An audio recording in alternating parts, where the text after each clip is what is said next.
Housemates அதான் bro பார்த்தேன் படம். படம் செமையாக இருக்குது. ரொம்ப ரொம்ப பிடிச்சிருக்கு எனக்கு. அதில் நிறைய எலிமெண்ட்ஸ் மிக்ஸ் பண்ணியிருக்காங்க. ஸோ ஹாரர்னு நினச்சி போவோம் நம்மள. ஹாரரில் யூஸ்வலாகவே காமெடி இருக்கும். பட் இதில் வந்து ஹாரர் தாண்டி ஒரு ஃபேண்டசி எலிமெண்ட்டு, சின்னதாக சயின்ஸ் மேட்டர், அப்புறம் ஃபன்னு, அதை தாண்டி எமோஷன்ஸ் ரொம்ப சூப்பராக ஒர்க் அவுட் ஆகிருக்கு. பிலீவபுளாக இருக்குது. அது நம்மளுக்கு பிடிக்கிற மாதிரி வச்சுருக்காங்க. ஸோ நல்லா இருக்கு பிரதர். ஹவுஸ்மேட்ஸ் படம் வந்து பார்த்தீங்கன்னா ஒரு டைம் ட்ராவல் பற்றின ஒரு சப்ஜெக்ட் தான். ஒரு சயின்ஸ், ஒரு இடி, ஒரு மின்னல், அந்த மாதிரி அதை பேஸ் பண்ணி எடுத்துருக்குறாங்க.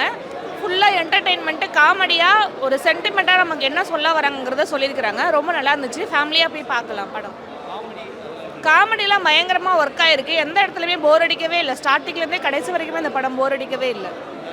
ரொம்ப சந்தோஷமாக இருந்துச்சு. ஆடியன்ஸ் நல்லா ரிசீவ் பண்ணிக்கிட்டாங்க. நான் இவ்வளவுக்கு வந்துட்டு அந்த காமெடிக்கெலாம் அவங்க ரியாக்ட் பண்ணுவாங்கன்னு நான் எக்ஸ்பெக்ட் பண்ணல. ஏன்னா நாங்கள் இந்த படத்தை நிறைய முறை பார்த்துட்டோம். அதனால் எங்களுக்கு ரொம்ப ஒரு யூஸ்வலாக இருந்துச்சு. ஆடியன்ஸ் அதை ஃபஸ்ட் டைம் என்ஜாய் பண்ணுறது, ஆடியன்ஸோடு சேர்ந்து பார்க்கும்போது ரொம்ப சந்தோஷமாக இருந்துச்சு.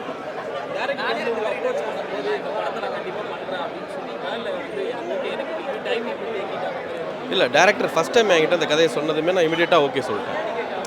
எனக்கு ஃபஸ்ட் டைம் அவர் சொல்லும் போது இதே கதை இப்படியே என்ன இப்போ படத்தில் பார்க்குறீங்களோ இது அப்படியே எனக்கு ஸ்டோரியாக சொன்னார்.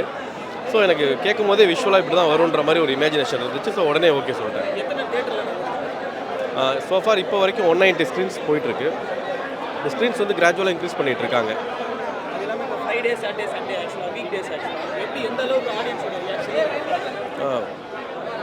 இதில் நம்ம படத்தில் வந்துட்டு எல்லா எலிமெண்ட்ஸும் இருக்கிறதுனால ஆடியன்ஸ் இதை என்ஜாய் பண்ணுவாங்க. இப்போது நம்ம படம் டார்கெட் ஆடியன்ஸே ஃபேமிலிஸ் தான். ஸோ வீக்கெண்டில் ஃபேமிலிஸ் வந்து நிறையா சப்போர்ட் பண்ணுவாங்க, வந்து பார்த்து என்ஜாய் பண்ணுவாங்க அப்படின்னு நம்புகிறேன். படம்